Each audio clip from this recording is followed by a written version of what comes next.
ఓం గంగణపతయ నమ. ఐం సరస్వత్యై నమ. శ్రీమాత్రే నమ. క్రీం క్రీం మహాకాళికాయ నమ. ద్రాం దత్తాత్రేయాయ నమ. ఓం నమ శివాయ శివాయ గురువే నమ. శ్రీరామ జయ రామ జయ జయ రామ రామాయ నమో నమ. ఓం నమో భగవతి మేధా దక్షిణామూర్తి మహ్యం మేధాంతరిజ్ఞం ప్రయచ్చస్వ. క్లీం కృష్ణాయ గోవిందాయ గోపీజనవల్లభాయ శ్రీకృష్ణ పరబ్రహ్మణే పరంజ్యోతిషే నమో నమో నమ. జయ గురు దత్తాత్రేయాయ నమ. శ్రీమాత్రే నమ. యూట్యూబ్ ప్రేక్షకులకందరికీ కూడా నమస్కారం అండి. నేను పాలపర్తి గురునాథ శర్మ జ్యోతిషం వాస్తు సిద్ధాంతిని మీకంతా కూడా గోచారరీత్యా గ్రహాల యొక్క స్థితిగతి సంయోగం వాటి ప్రభావం అంతా కూడా విశ్లేషణ చేయడం జరుగుతుంది. ప్రధానంగా ఈ రోజున చెప్పబోయే టాపిక్ ఏంటంటే కంటెంట్ అంతా కూడా 2026 ఆంగ్ల సంవత్సర ఫలితాల్లో భాగంగా శని రాహు కేతు మరియు బృహస్పతి యొక్క ఫలితాలంతా కూడా మేషాది ద్వాదశ రాశుల వాళ్ళకి ఎటువంటి ప్రభావం చూపిస్తుంది. ప్రధానంగా ఈ యొక్క 3 గ్రహాల కన్నా అత్యంత శుభమైన ఫలితాలు బృహస్పతి అంతా కూడా ఇచ్చే పరిస్థితి అంతా కూడా కలుస్తుంది. ప్రధానంగా చూసుకుంటే గోచారరీత్యా బృహస్పతి అంతా కూడా రాజయోగ కారకుడిగా మారబోతున్నారు. బృహస్పతి అంతా కూడా అనుగ్రహం వల్ల ఉచ్చస్థానంలో బృహస్పతి మార్పు అంతా కూడా రాజయోగ కారణంగా మారుతుంది. గోచారరీత్యా మేషాది ద్వాదశ రాశుల వాళ్ళకి ప్రధానంగా చూసుకుంటే గోచారరీత్యా గ్రహస్థితి అంతా కూడా ఈ రకంగా ఉంది. మీనంలో శని యొక్క సంచారం జరుగుతుంది.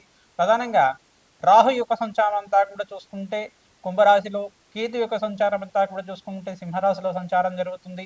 ప్రధానంగా గోచార చక్రవశాత్తు ప్రధానంగా ధనస్సు రాశిలో అంతా కూడా చతుర్గ్రహ కూటమి జనవరి 1వ తారీఖు నుంచి ప్రారంభమై ప్రధానంగా సూర్య బుధ అంగారకుడు మరియు శుక్రుడి యొక్క కలియుగతోటి చతుర్గ్రహ కూటమితో ప్రారంభమవుతుంది.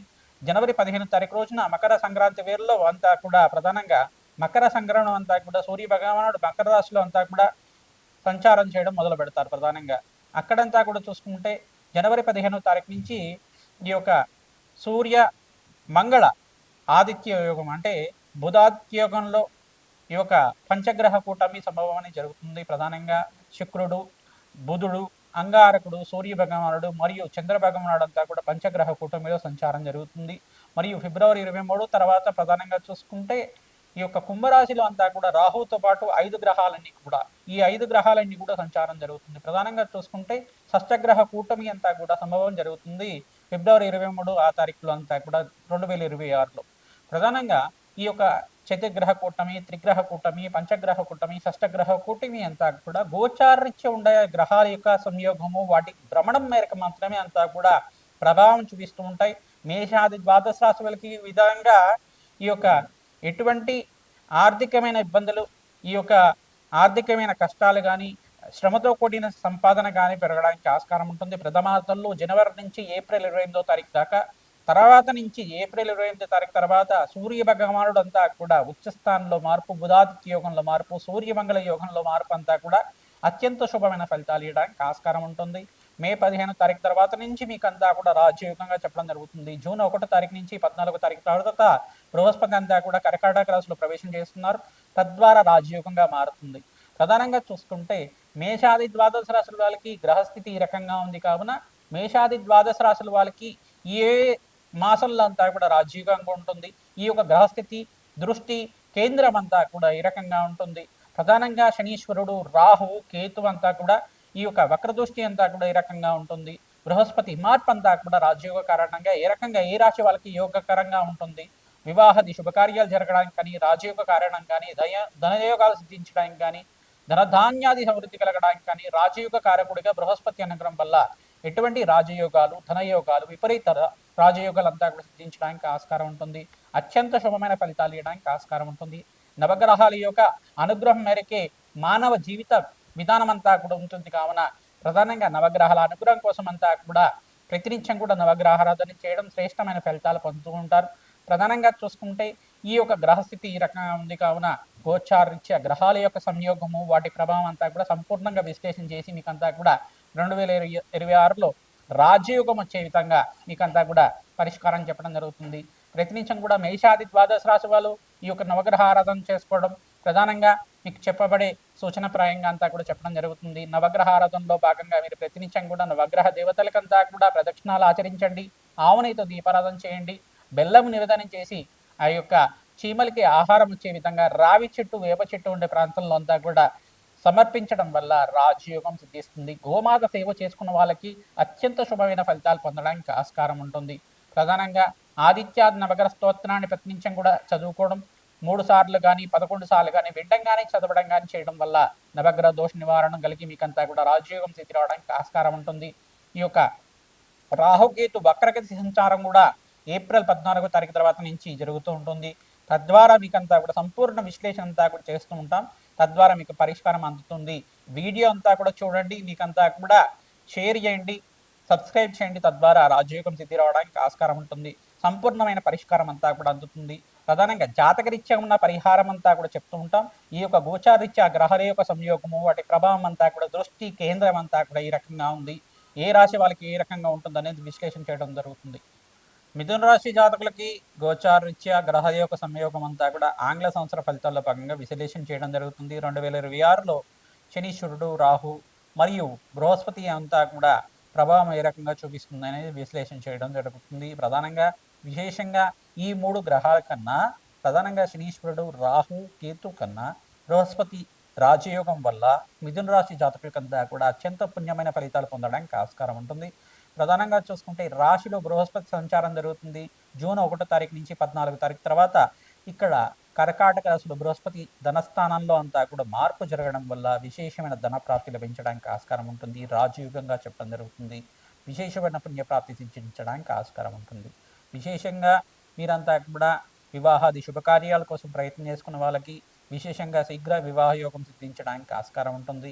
విదేశంలో స్థిరత్వం అంతా కూడా లభించడానికి ఆస్కారం ఉంటుంది. బంధుమిత్తి యొక్క సహాయ సహకారం వల్ల మీకంతా కూడా అష్టైష్ ప్రాప్తి లభించడానికి, సంఘంలో గౌరవం పెరగడానికి ఆస్కారం ఉంటుంది. జనవరి 15వ తారీఖు నుంచి ఏప్రిల్ 28వ తారీఖు దాకా స్వల్పంగా శ్రమతో కూడిన సంపాదన ఉంటుంది. కొంచెం ఆర్థిక ఇబ్బందులు అనేది ఉంటాయి.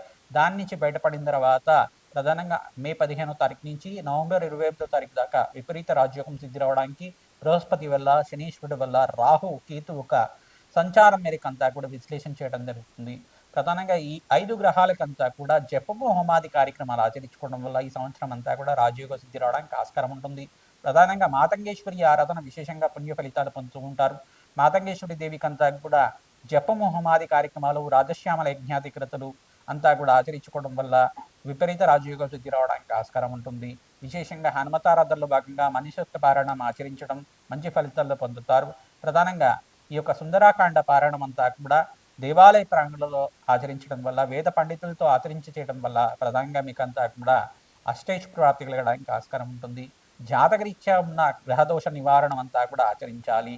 గోచారిత్య గ్రహాల యొక్క సంయోగం అంతా కూడా ఎటువంటి ప్రభావాలు ఉన్నాయి దాని నుంచి బయటపడడానికి ప్రయత్నం చేయాలి. తద్వారా ప్రతినిత్యం కూడా నవగ్రహారాధన చేసుకోవడం శ్రేష్టమైన ఫలితాలు పొందుతూ ఉంటారు. అవకాశం ఉన్నప్పుడు నెలకి 2 సార్లు కానీ 3 సార్లు కానీ నవగ్రహాలకు అభిషేకం ఆచరించండి. పరమేశ్వరుడికి కూడా అభిషేకం అంతా కూడా ఆచరించడం వల్ల చెరుకు రసంతో, ద్రాక్ష రసంతో మరియు గంధోదకంతో భస్మ అభిషేకాన్ని అంతా కూడా ఆచరించడం వల్ల విశేషమైన ప్రాప్తి కలుగుతుంది. ప్రధానంగా ఫలోదక అభిషేకం కూడా ప్రదోష కాలంలో అభిషేకాన్ని ఆచరించడం వల్ల విశేషమైన పుణ్యప్రాప్తి లభిస్తుంది.